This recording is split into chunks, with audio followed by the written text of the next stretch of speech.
Good night everyone and welcome back to the Nocturnal Corner with Bat. And today's Epic Weapon Showcase we are going to be looking at our first melee weapon, the Lacerator. This is basically going to be the twin brother slash opposite to the Mauler. They're both chainsaws, so they have a perk that complement each other. While the Mauler is going to be damage, this one is going to be durability, 15% durability to be exact, for every Lacerator. So this thing is actually going to be probably the most survivable and durable melee weapon in the game, especially if you're running more than these.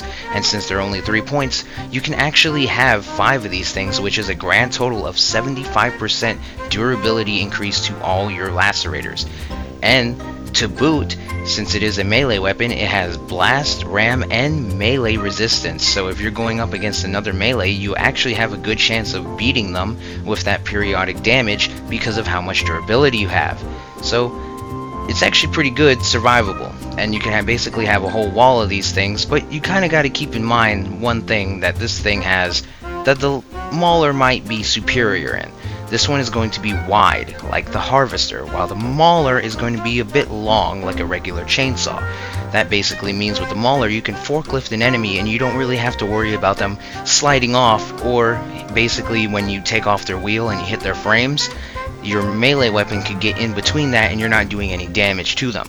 This is a bad thing that happens with the Lacerator quite often, is if you peel that part off, you might have to reposition yourself to basically start continuing some damage back on them.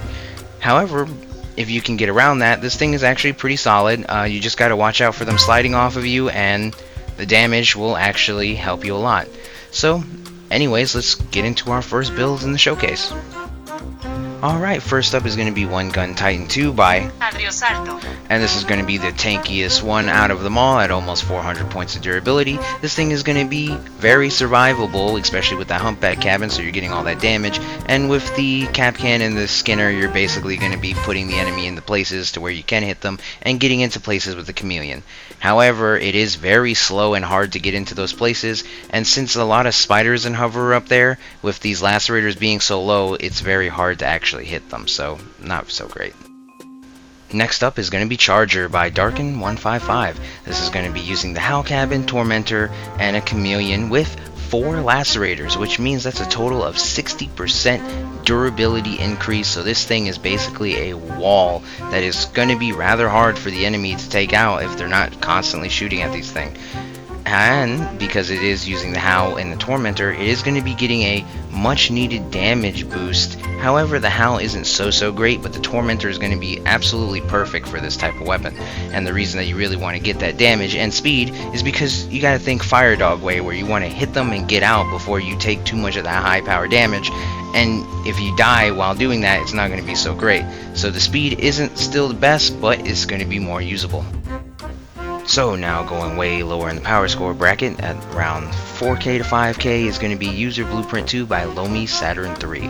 This is going to be the lowest in durability at 943 points. However, it's going to be way faster than those other two at 114 thanks to the Growl Cabin and the Dung Horse. And continuing the trend, it's going to continue with that 3 Lacerators, and like I said, even at high power score, that 45% is really going to show. So the whole front of this thing, especially at lower power score, is going to be rather durable. However, since this thing doesn't have too much durability, you kind of want to pick your targets or maybe stay by your team so that way you're not taking too much punishment. Lastly is going to be PR Pro 53 by PR Pro 53. This is going to be around the same power score bracket and basically kind of the same playstyle as the last one, except this one's going to be not as low profile, and this one's not going to be as fast at 95. But on the plus side, it's going to be 1,418 versus just 900, so it's going to have a bit more survivability, especially with those plows on the front. Anyways, guys, not much else to say. It's going to be kind of like this last one, so I hope you guys possibly enjoy the video and give me a like and subscribe, and that you find your favorite spot on the ceiling with your little bag of popcorn, and you guys have an absolute wonderful night. Okay guys, so I've been trying this build for a little bit now, and it's definitely not great if you're trying to go for those melee kills. Like, unless they're like on wheels and you get the sneak on them and you start hitting them, yes, you can hit them and you know you can start pushing them, But if you're not getting them with that cap can first, or they're not getting up pinned up against the wall or whatnot, that speed really kills it. However, thankfully, since I always take off the fuel tank, you can see it's not doing 63, it's doing up to that 72. It's a lot better, because having that such a slow speed with the melee weapon is just murder. The only benefit is that it is, tanky. And oh, look, free meat even got cooked for us. And look, you can see the Lacerators can do some decent damage. It's just, since they're so low, you might be able to see here, no, you just see an annoying fucking try to pin him and he just bounces right off type of hover shit. But usually when it comes to like hovers, legs and whatnot, or even like Omni wheels, all they gotta do is like move to the side, and it's like, even they'll just like slip right off a little bit. It's like you'll be pushing them, and if they were normal wheels or tracks or whatever, you'd be dragging them along. But just because they can like get that free strafe in there, it does make it a little annoying.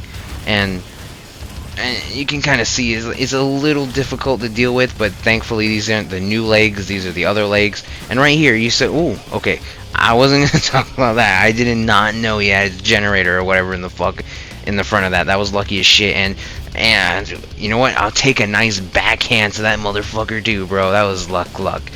But what I was trying to show you was the Lacerators are absolute dog shit when it comes to bumpers, bro. Like, if they got a train plow or anything in the front of that bitch, you're doing like no damage. And I just lost a fucking Bigfoot to a trombone. You lucky. You know what? I'm glad this wasn't a 1-1, because that would have been straight bullshit. But remember, watch out for those things, because the Lacerator, high power score, prevents those things with them so low, is going to be a fucking murder on you. Alright, moving on to the next one. So it's kind of interesting, this big old thing here.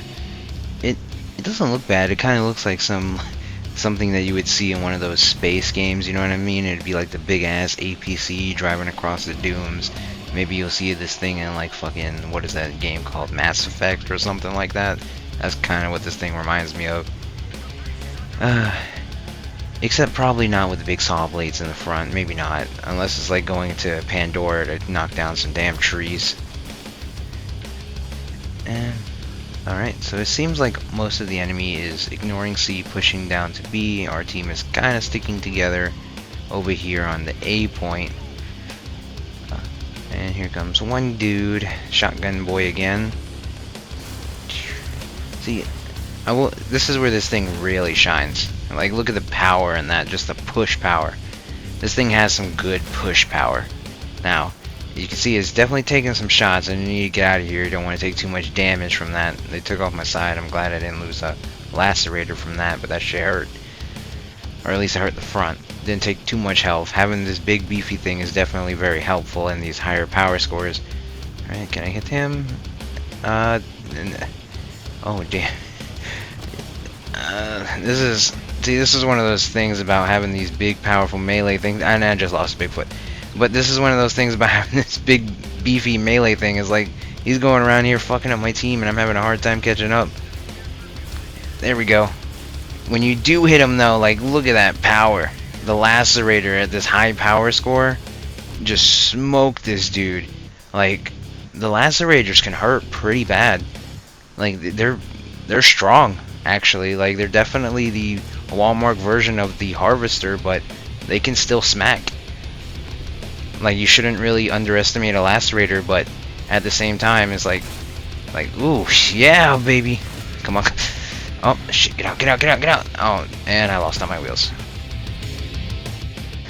Now, using this thing at lower power score, it definitely felt a little bit better. You're definitely getting chances of having better games more consistently compared to that high power score game.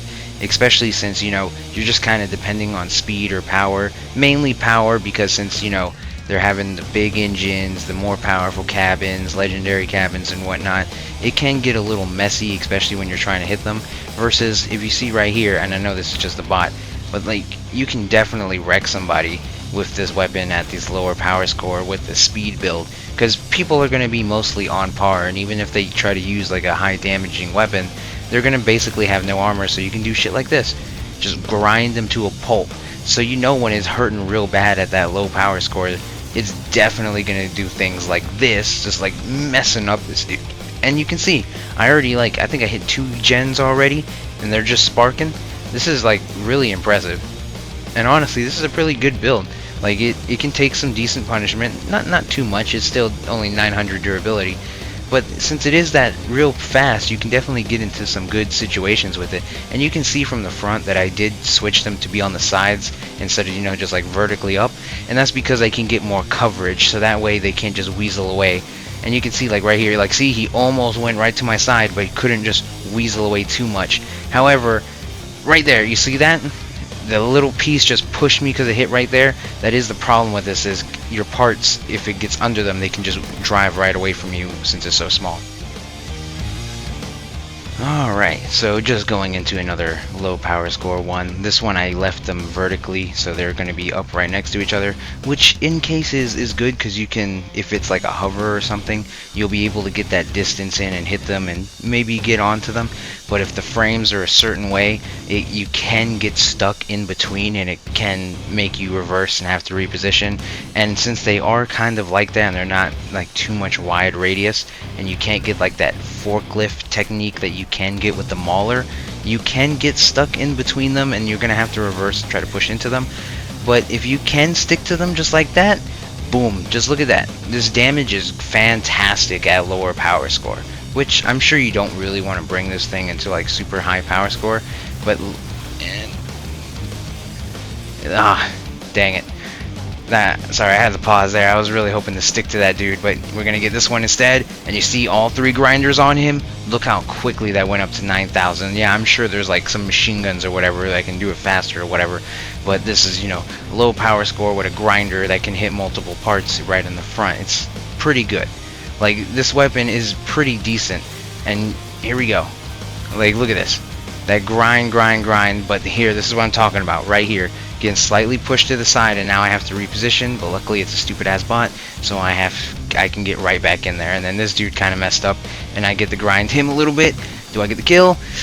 No, it's an assist, but hey, it is what it is, man. This weapon is actually pretty good. It's not so great versus other things, so I'm gonna have to give it probably around a 6 or a 7.